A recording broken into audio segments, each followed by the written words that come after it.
Hey guys, so we got to get into last week Housewives, right? So there's a few things that we got to touch on. First off, let's start with Rachel's party. So at the party, Dorit and Sutton are having a conversation, and Dorit's letting her know what's going on with her. And then Sutton proceeds to tell her, well, I think you should reach out to Kyle and apologize and say, hey, I'm sorry I haven't gotten back to you. And of course, Dorit, disagrees with that. And then Rachel comes about and she kind of acts like it just doesn't even exist at that point. Almost, to me, Dorit was almost kind of showing off a little bit, right? Because it kind of reminds me of how she treated Amanda in Italy when Amanda approached her and wanted to talk to her. And instead of just saying declining, she just made this big production about how she didn't want to talk to her. So in that moment, she just made this whole big production about how she disagreed with what Sutton was saying. So I see it two ways on this argument, okay? I agree with Dorit, actually. I don't feel like Dorit needed to reach out and say anything to Kyle. I mean, the reality is that they had a big argument, right? So I think sometimes people need a little bit of space after the argument. And when they talk, whenever they talk, I don't feel like she needed to reach out to her and say, hey, I'm sorry I haven't reached out. It is what it is right now. Y'all in the middle of an argument. So you'll make up when you make up. So I don't feel like Dorit really owed her that. So Sutton was actually wrong for that. But at the same time, I don't agree with the way Dorit reacted to Sutton, right? Like, she just kind of shifted her energy the moment Rachel came about. And then when Sutton tried to approach her later on and said, hey, you kind of hurt my feelings. And she's apologizing in the most sarcastic way possible. It's like she clearly didn't mean it. I thought that was unnecessary and just kind of mean girl behavior. It's one thing to disagree with what she was saying, but we didn't need all the extra, right? Like, you just being mean, you're showing off, you're feeling yourself, whatever the case may be. All of that nonsense was unnecessary. But then on the other hand, too, like with Sutton, I agree. I didn't like the way Dorit treated her, but I didn't understand why she was so upset about it. Like, she was seeming really distraught. It's like my feelings were really hurt. And it's just like, I agree with her mother. Like, are your feelings really that shallow? And even Kathy had to tell her, like, girl, like, I wouldn't be leaving the party because, Dorit.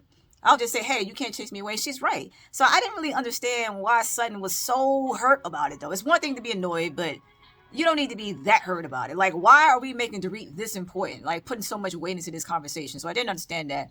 And it's possible that maybe she's also having some emotions, dealing with her son leaving and so on. And maybe that's also triggering her. But it's like, girl, move on. Like, Dorit ain't that big of a deal. She don't want it. She played you in front of Rachel, fine. But you pay her some dust and you move on with your life. Okay?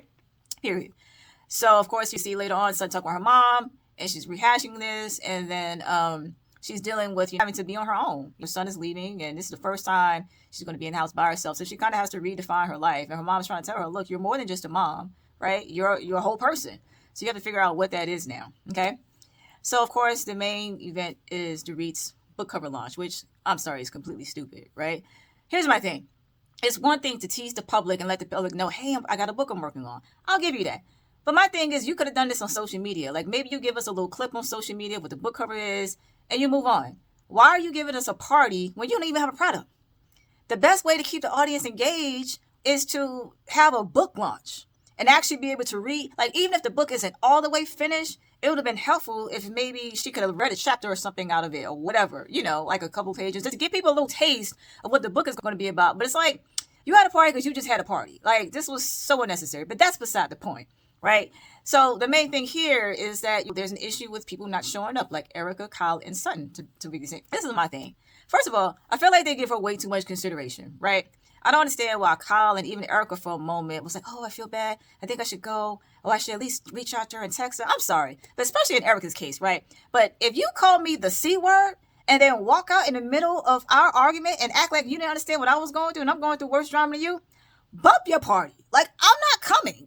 You know what I mean? Like, I'm not coming, and I don't feel the need to tell you I'm not coming. I'm just not going to show up. I'm not sending you a text message. You get nothing from me. Period. And even with Kyle, it's like, y'all didn't leave off in the greatest place either. I'm not texting you either. So I feel like they give her way too much consideration. But if the situation were reversed, I don't think Dorit would have been, giving him that much consideration. But that's just me. Especially in Erika's case. Like, I think if anybody don't show up, it's definitely not Erika. Right? So I didn't understand that part. But the bigger thing for me is that with Dorit is just goes to show how oblivious she is once again. You just had a big blow up argument with both Kyle and Erika. But somehow you're surprised that they don't show up at your party? You really want their support? Even though you just told them that they don't support you the way Bose has? Really? Are you really that surprised? Like, and you had the nerve to be upset about it. And like even with the little tiff that she had with Sutton, now granted it wasn't to the same magnitude of the argument that she had with Kyle and Erika, but it's like you weren't nice. You basically was dismissing her, so you can't be. Here's my thing: you can't treat people like crap and still expect them to show up for you, right? And with the three of them, I think the best thing you can do for Dorit is to pay her dust. Sometimes the best way to get people back is to show indifference, right? Like, I'm not caring at this point. We're not showing up to anything else. We're not supporting you since you said you ain't supported. We don't support you anyway.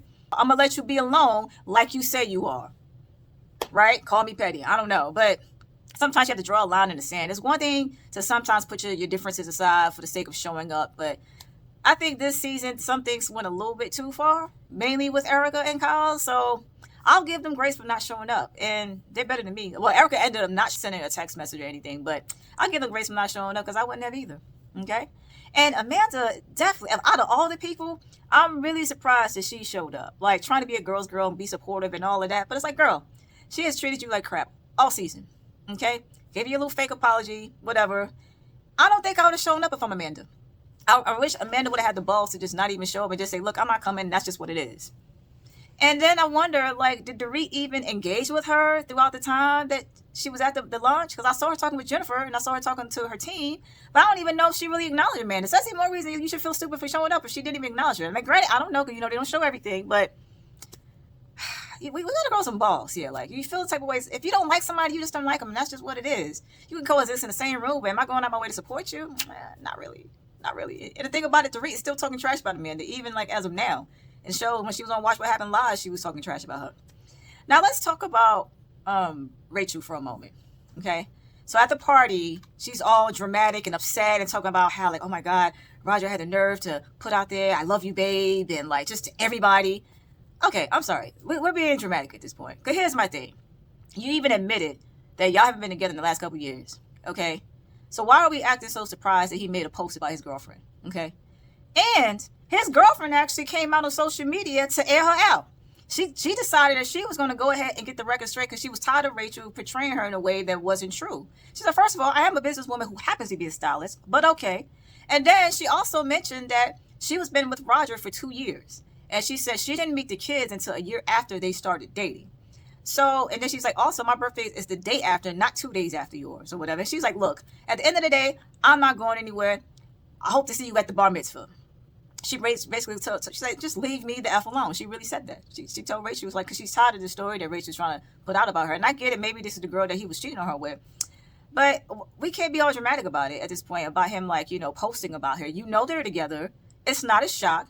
It's not like it just happened yesterday. It might be one thing if this was like a short-term affair that you just found out about and you're still trying to wrap your head around it. But it's been going on for a minute. Like, you just got to move on at this point, right? Just move on and get over it. So we got to stop being so dramatic whenever something comes about him and his girl. It's just like, we know what it is at this point. And then we also have a moment where we see Bose gets engaged. Her daughter brings her there and surprises her. Even I don't know how much of a surprise, consider how dressed she was, but she surprised, with this party. And it was actually a nice setting. It was a nice setting that they had. But I don't know, y'all. It's just something about this relationship just feels off to me. Okay. And I get it, relationships do progress, but it just seems like it did a 180 since last year. Because, last year they felt like they were still sort of new. It seemed like she was the one that was mainly forcing the baby. And she had even admitted that they hadn't even said I love you to each other, but yet they were talking about having a baby together. But then this season, she makes it seem like he's the one who really wants the baby, but they get engaged. I don't know. It just seems fast for me. Like, again, I understand relationships progress and things happen, but I don't know. It seems fast. It just doesn't feel right. They don't even seem to have any kind of real chemistry together, but it's just something about him I don't fully trust. I hope I'm wrong. I hope she's happy and have all the things, but something about their relationship just doesn't seem right to me. Okay. So here's my last thought about this episode, or just in general. Some of them have spent this entire season focused on Dorit. And some of them have mentioned how Dorit hasn't shown up for them either. Like, she's all worried about her getting support, but she hasn't shown up for them either. But here's the other question. Have they been showing up for each other? Because if you think about it, all of them are going through something pretty serious. Sutton is in a position where she's having to redefine her life. She's in a scary position, honestly, because, it's the first time she's really on her own in a while. So she doesn't know how to navigate that part. And then, of course, you have Erika with her lawsuits. And Erika also is in a, like, what do I do now type of stage. And then we don't really know what's going on in Kyle because Kyle doesn't tell us. But I'm imagining, based off of some things she said previously, that she's trying to navigate her new chapter because she did admit she doesn't know what that looks like. So my question is, are they leaning on each other to navigate their life? Because instead of us always worrying about Dorit, and I get it, we got to push the storyline forward, right? We got to, because it's Housewives, because why not? But in the past, we used to be able to push the storyline forward while also showing them engaged in their daily life. And we're not seeing that. I just felt like there should have been more scenes of them meeting up and discussing their own lives with each other instead of just discussing her divorce. And part of it could be deflection, because let's face it, Kyle doesn't want to talk about her marriage. She doesn't want to say anything about Mo. She definitely doesn't want to talk about Morgan, the woman that we can't name, but okay. She definitely doesn't want to talk about her and her sexuality. So Dorit is the perfect deflection for her, right? It gives her a storyline. Well, it keeps her engaged, I should say, without her having to really dive into her life. I think they need to work on that because I think all of us are a little over Dorit and her divorce at this point. We really are. It's like, give me something more, you know? And then I'll even say this with Bose. Like, I will say Bose and Rachel have shown a little bit more about their lives. Rachel shared about her divorce, and Bose has shared her IVF journey and her relationship. But I don't know how you guys feel, but I feel like Bose is here for the second season. I still don't fully know who Bose is as a person, right? Like, we talk about she's this big marketing executive, but we don't see any of that. And for the most part, Bose has just spent most of her time being Dorit's spokesperson and folks in the IVF. And I get it. That's a big part of her storyline as of right now because that's a big part of her life at the moment, her child and her fiance. But I would like to see her outside of that, though, right? Like, who is Bose outside of them? Like, what do you, like, can we see what your life is, outside of that? Whether it be work-wise or whatever. Just so we can know who Bose is, right? And even with Rachel, I mean, we hear a lot about her divorce, and I get it. That's a big thing for her right now. But I would love to see Rachel outside of that, right? Can we see, Rachel's styling? Can we see other aspects of Rachel's life, right? So, but I'll give those two women credit. At least they're giving us something. Whereas half the cast hasn't given us anything. Like, what has Erika really given us? Which is ironic considering how she called Garcelle boring. But meanwhile, she's given us very little. She talked about her domestic violence incident. We mentioned the lawsuit. But we really haven't seen a whole lot, right? So... And even with Jennifer and Kathy, and I get it, they're friends of the shows. We're not supposed to dive too deeply in their lives, but I feel like they've even kind of stepped back a little bit this season. In the beginning, Jennifer was kind of on, but I would like to see them a little bit more active because one thing I can say about them, when those two are on, they are on, and it makes for good television. So I hope they get it together. We're about to head into the finale and then the reunion. So we'll see what the finale brings, but they're gonna have to bring it next season. We get a little tired. If you guys enjoy this content, don't forget to like and subscribe, and we'll see you next time.